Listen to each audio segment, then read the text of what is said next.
go, Jesse. We got our guy.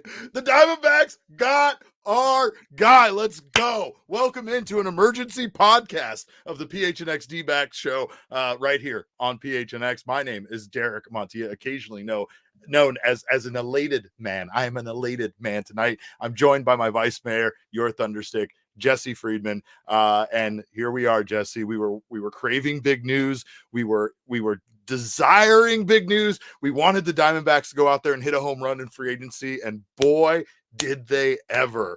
They bring Eduardo Rodriguez from the Detroit Tigers here on a 4-year deal worth $80 million.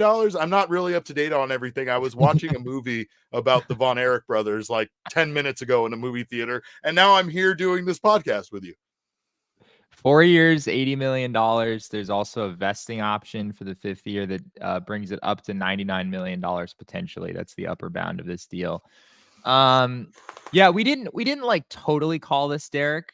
I don't want to take like total credit for this. Do it anyway. But we did on the show. We did talk about Eduardo Rodriguez. We did talk about John Heyman, his report that there were 2 teams remaining.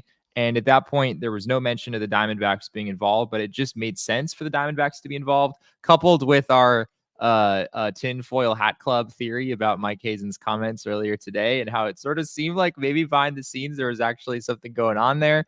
But we also said that he was only geographically opposed to traffic, which disqualified Los Angeles from the equation. But by comparison, you can get around here easily. And yes, Sean is here. We are a wagon. Ski to you, Sean. We got our fucking guy. Let's go. Do we have the stat graphic of Eduardo Rodriguez? We look at his numbers here for 2023. Yeah, he was pretty good. 13-9 with a 3.30 ERA, 152 and 2/3 innings pitched, 1.15 WHIP, a strikeout rate of 8.4 Ks per 9, and a walk rate of 2.8 walks per 9. Just some scintillating numbers there. In fact, he had the best year of his entire career last season with the Tigers. It was a phenomenal season. Absolutely. I mean, a 3.30 ERA, that is better than Zach Gallen in 2023. Zach Gallen finished the year with a 3.47 ERA. Obviously, gave you 210 innings. There was still a ton of value in the season that he had. But yeah, I mean, you look at this rotation now, Derek. You've got Zach Gallen at number 1. You've got Merrill Kelly backing him up theoretically.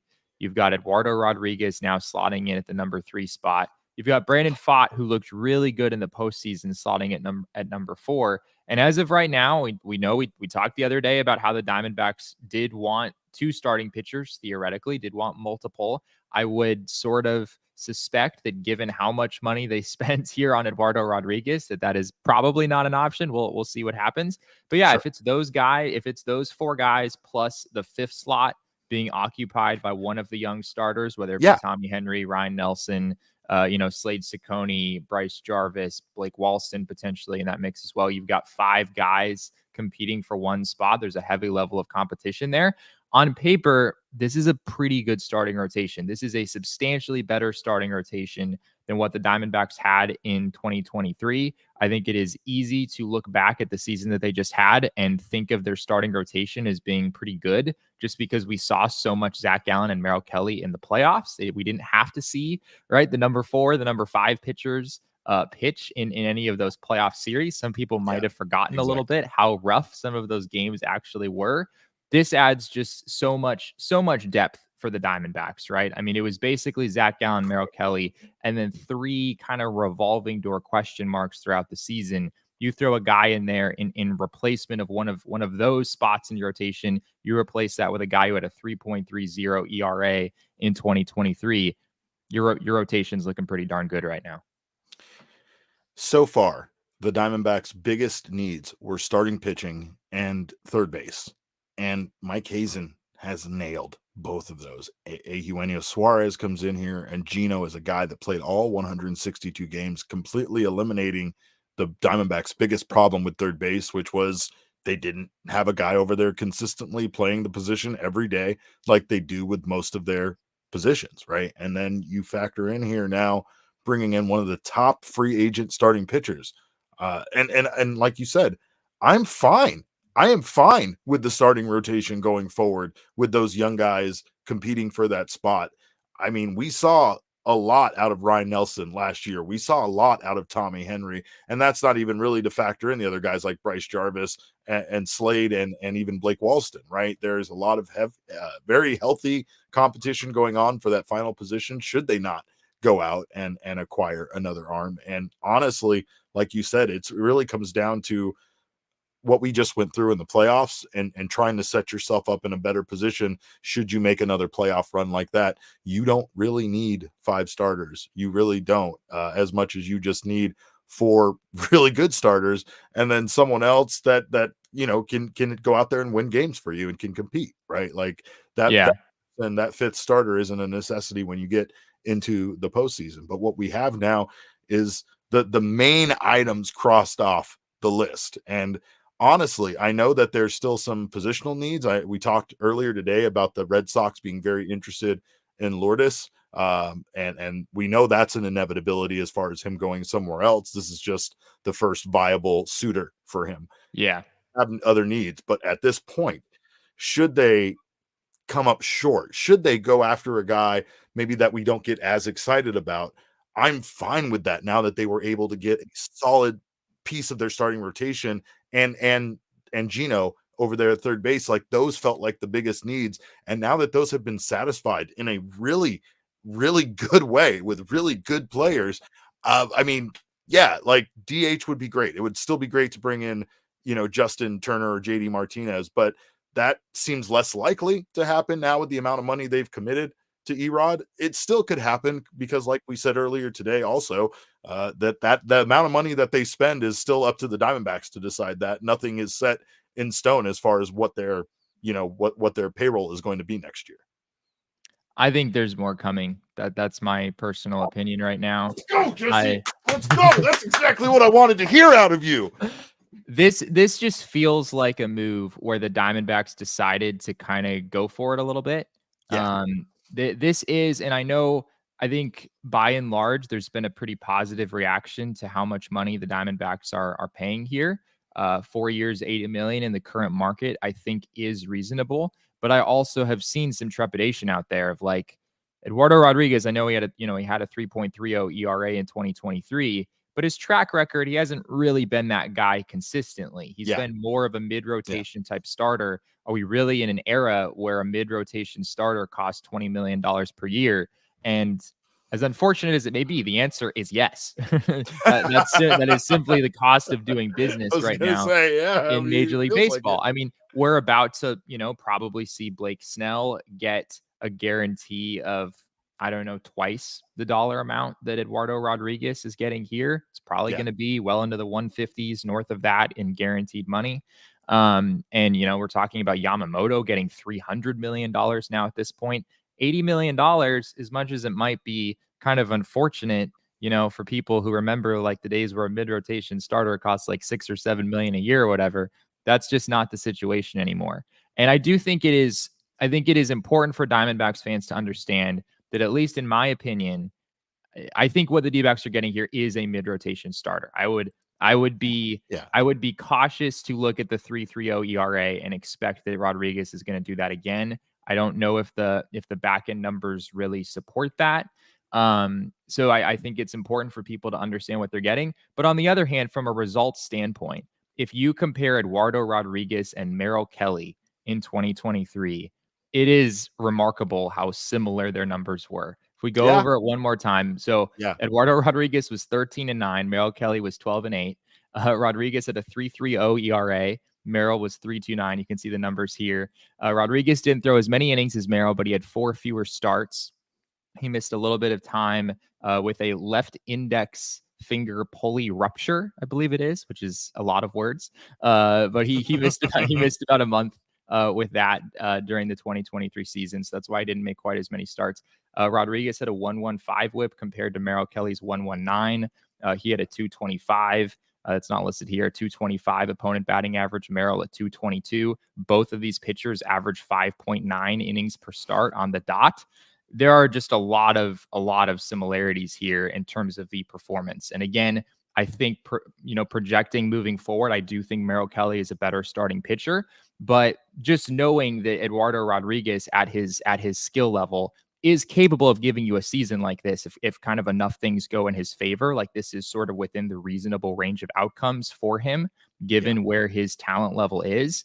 The fact if he's your number one, then you maybe don't feel so good about things. But with Zach Gallen and Merrill Kelly ahead of him, it really slots in. It really slots in nicely for the Diamondbacks. There's a lot of positives here, though. I mean, like you said, there's a lot of similarities between him and Merrill Kelly, but this was Erod in his best season on a pretty bad Tigers team, right? There's a difference to coming over and competing here on this team that, we play in the desert. We play for rings in the desert. I'm not sure if he's familiar with that, but he'll learn. And hopefully he helps them play for rings in the desert. But you get him, like known baseball GM Elise said in the comments, you get him around Strom, you get him around Brent Strom, you get him around this coaching staff, and you don't know. Like, you what you're saying is very true. It's hard to expect those same numbers out of him, but the Diamondbacks don't necessarily need him to be as good as he was last year for him to still be a tremendous asset to the starting rotation and to be a huge upgrade versus what they currently had and what they dealt with all of last season.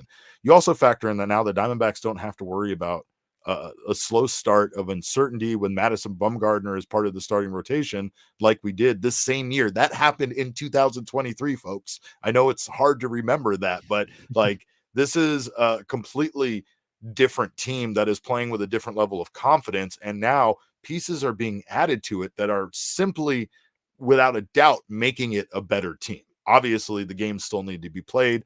The players still need to perform. We've experienced this as fans of the Arizona Diamondbacks, where we've brought in guys via free agency or a big trade, and those guys weren't the players that they were elsewhere, right? Brad Boxberger. But I will say that when it comes to Eduardo Rodriguez, there was, I'm sure if Sean is here in the chat, he can attest to this as a Red Sox fan, but there were times that he frustrated Red Sox fans quite a bit when he was part of Boston. And he's not coming in here to be the team's ace.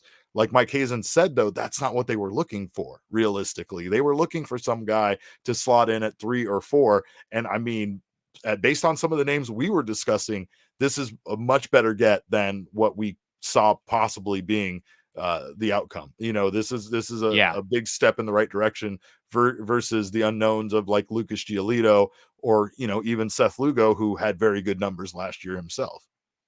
I think this is about as good of a starter as I realistically saw the Diamondbacks acquiring. I'm being totally honest. Like the best case scenario. Yeah, like the Jordan Montgomery thing. I know we talked about his name a little bit. That always seemed a little bit like a stretch to me.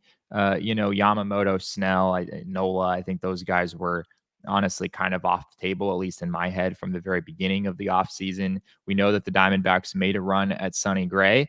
Maybe, I guess this deal and Sonny Gray's deal, not all that different. 3-75 compared to 4-80. I imagine the Diamondbacks like saving that $5 million per year, knowing that they can spend that elsewhere. We'll have to see if they spend. I do, as I said earlier, I think that there's going to be more coming. I would think that the Diamondbacks are still going to find their right-handed bat and try to find someone who's going to be a difference maker in that role, despite the money that they spent here. But yeah, this does feel like kind of a, as high as they were going to shoot outside of, trading for a Corbin Burns or a Dylan Cease. Obviously going that route, you could really wind up with a starting pitcher who's gotten Cy Young votes or whatever. But in that case, then you're paying Drew Jones, then you're paying, significant assets from your farm system.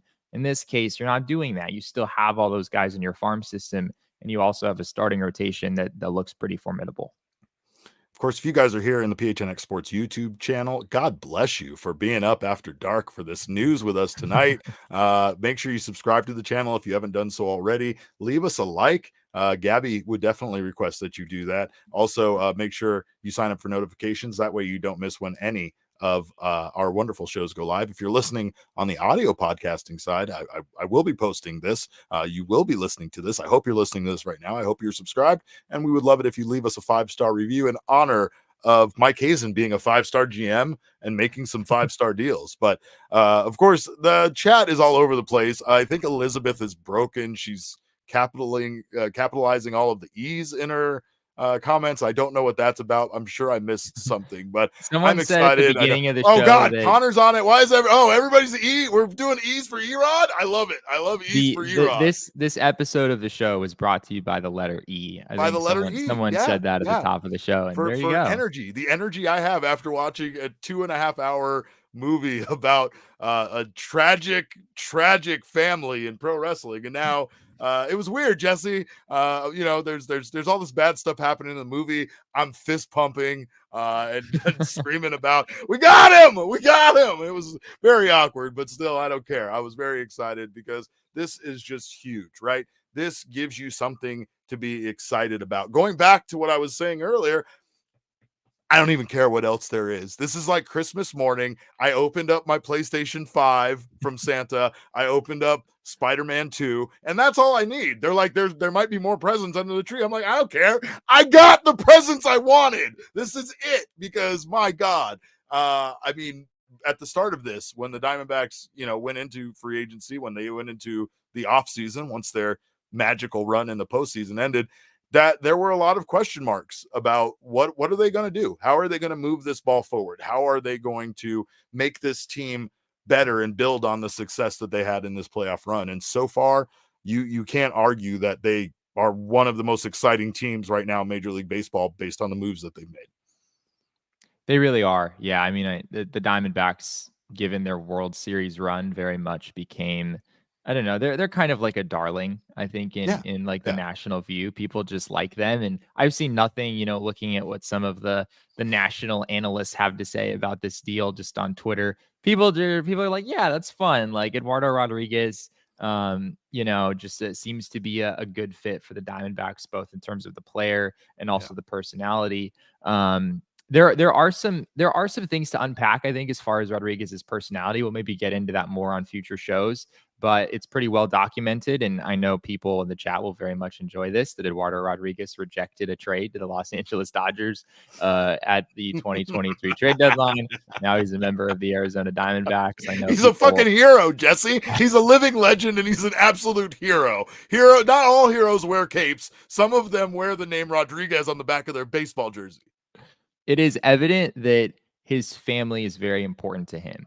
And you can understand why you would maybe not want to pick up and move all of a sudden in the middle of the summer, knowing that that's going to have really big ramifications for those people. If you go back to the 2022 season, he missed about 2 months of the 2022 season on the restricted list, which is basically where you're not paid, you're not getting any service time. He was there for personal reasons. To my knowledge, those reasons were never actually unveiled to the public, but it was some sort of a family matter.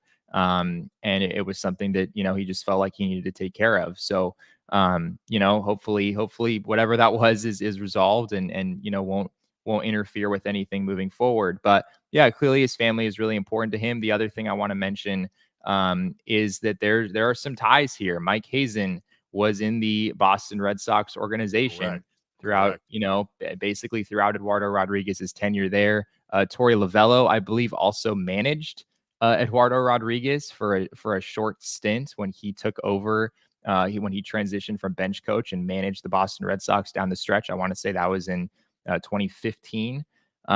So yeah, there's some familiarity there between Mike Hazen, Torey Lovullo, and the Diamondbacks' new starting pitcher. And there is something to be said, and I have no idea. This is pure speculation, which I'm really, really good at. I'm good at speculating with no facts or nothing to actually base this on. But if you are a person that truly cares about your family and you want to go to an organization that you feel like that is something that they care about and that they care about their players, seeing what Torey said and did during the postseason run has to make him very likable and attractive to a lot of players that want to play for an organization and a manager like that, right? Like there's got to be some clips that even the guy that's going to garner the most money, even an Ohtani out there, even some of these guys, like Blake Snell, have seen clips of Torey that they've probably found to be favorable and be like, I like that guy. In a lot of cases, that's not going to be enough to move the needle to get them to come here, but it's just a nice thing. But when a deal is close, like tonight, it came down to the Diamondbacks and the Reds. And that well, I could, don't know. I don't know that it did. oh, why is that? I don't. Maybe you didn't see the full story because you were watching a movie in I the movie was watching theater. a movie, yes. This was I one was of the just getting few. your text messages and such, Jesse. That's all I was getting. This was one of the few times in human history where Ken Rosenthal has reported something and then retracted it. He tweeted out that the Diamondbacks and the Cincinnati Reds were finalists. Shortly thereafter, his name is eluding me, but there's a Reds beat reporter who I believe works. It wasn't Trent. It was someone else in the market. I want to say for the Inquirer. He tweeted out that according to a source, that report was false, that the Reds were actually not a finalist. And shortly thereafter, Ken Rosenthal wrote a correction and apologized and said that the Reds were actually not finalists. I don't know what the deal was there, but the deal was confirmed as being with the Diamondbacks within fairly short order. So maybe the Reds were involved and then they bowed out sooner than some reporters realized. I don't know exactly what happened there, but it was really weird how all of this went down. It seemed to escalate really quickly from the report earlier from John Heyman of there being, two teams, it being down to two teams, and that Rodriguez would decide within the next day. We talked about that on our afternoon show.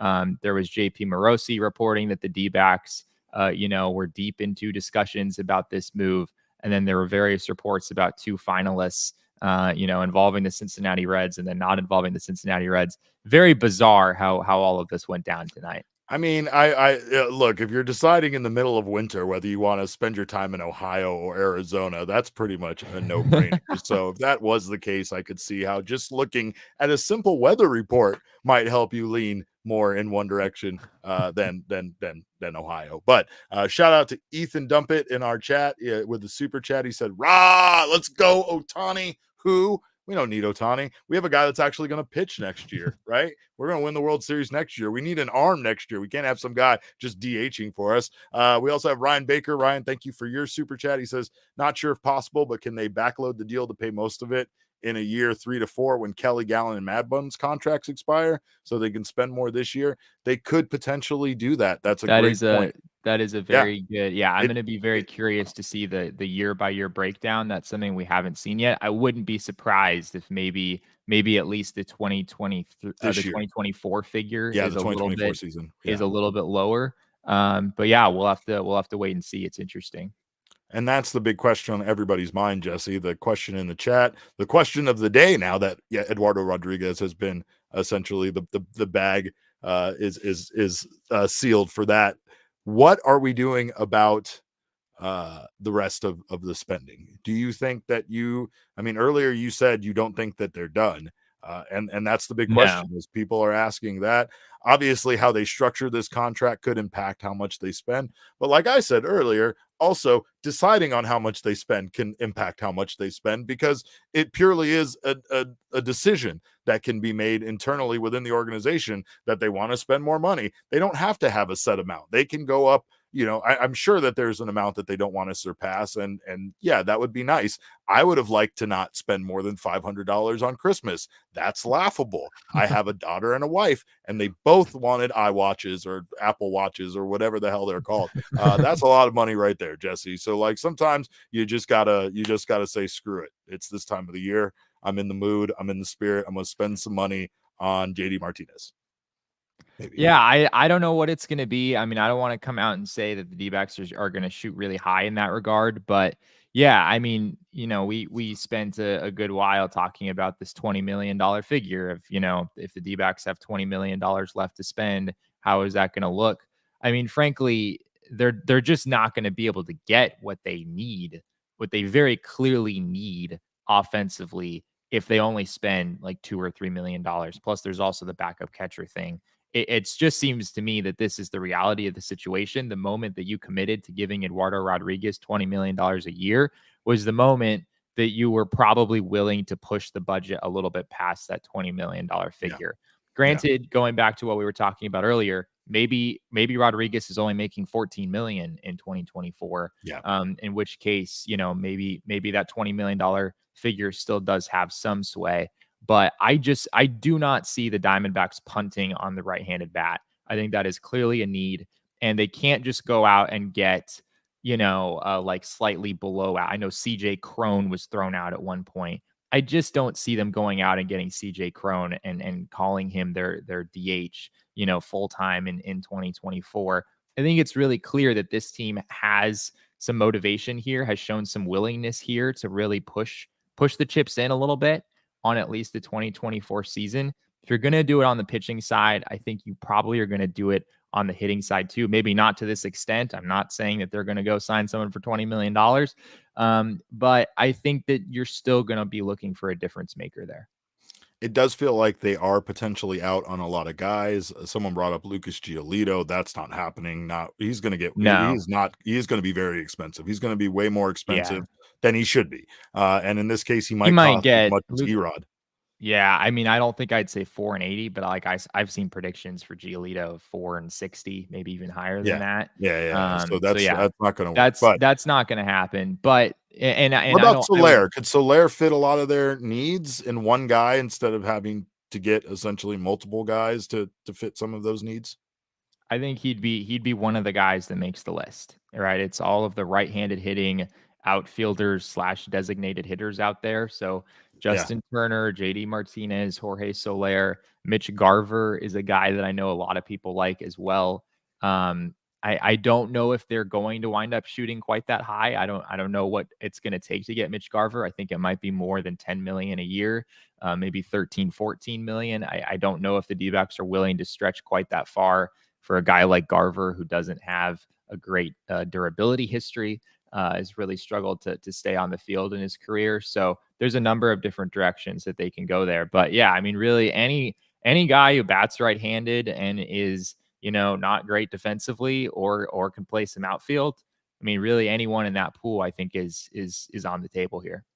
I also don't think that it's completely off the table that they wouldn't acquire someone via a trade. I know that they've said that they're going to try to go through free agency, and Gino was acquired through a trade, and now we have the key piece, the big focal point was adding to the starting rotation. So it's not to say that those other guys are priced out, because like we said, this is all about budget and all about decisions on how much you want to increase that budget. But this is a team that has a lot to build on right now, and this is I feel like a pivotal offseason for them. We really they received a lot of criticism. There was a lot of people standing around saying, well, now what are you going to do? Are you going to actually spend money? And they are doing the thing. And they're doing it seemingly in the right way, right? Like, it's not going out there and getting the biggest name on the market because, you think that big starting, pitcher, that Blake Snell is where you're going to throw all your money in. Like, spending it a little bit more wisely and getting a guy like this that's, going to bolster your starting rotation and make it formidable from top to bottom is a really good start. But again, with the other positional needs they have, I like everything I'm seeing. I really do. It's hard not to be excited about what they're doing and the moves they're making. I think I do. I know people are going to get angry at me for this, but I do want to acknowledge that there is some risk here if you're the D-backs.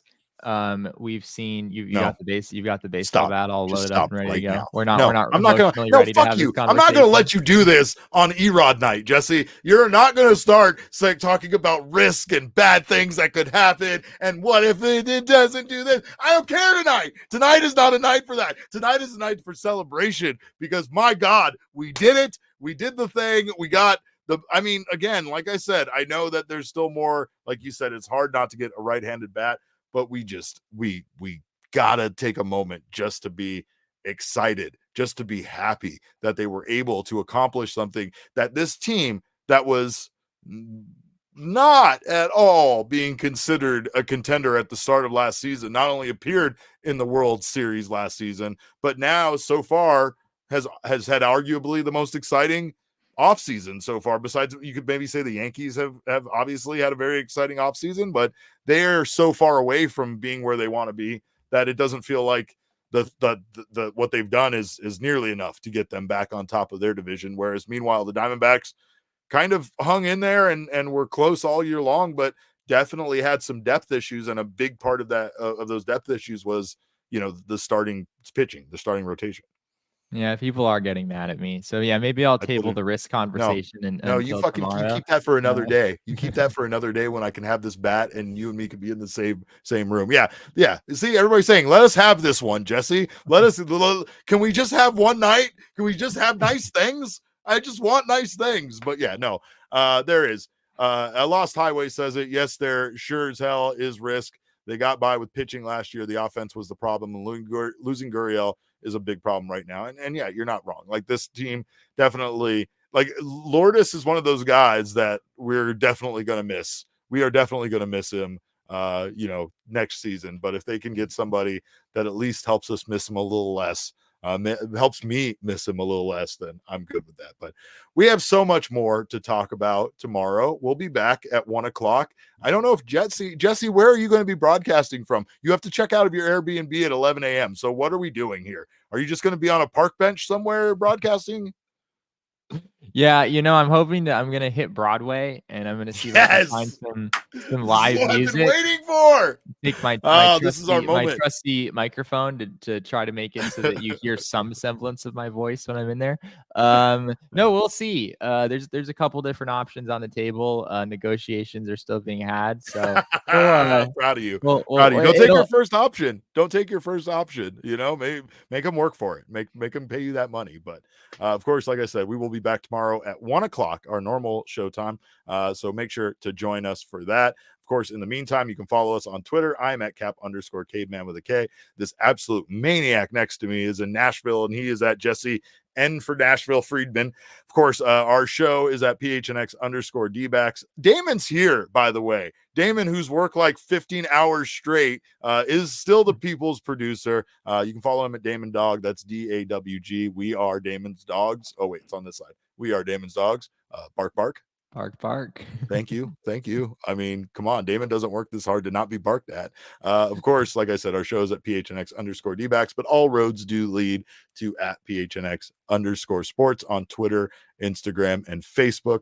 We appreciate you guys so much for joining us tonight. You guys make this all worthwhile, and a big ski to you all, a ski to Eduardo Rodriguez. And man, we're excited. We are pumped. We appreciate you guys for stopping by. We thank you so much for your time. And remember, kids, baseball is fun, but God damn it, it's so much more fun when you get your guy. Let's go. We all silly like the mayor.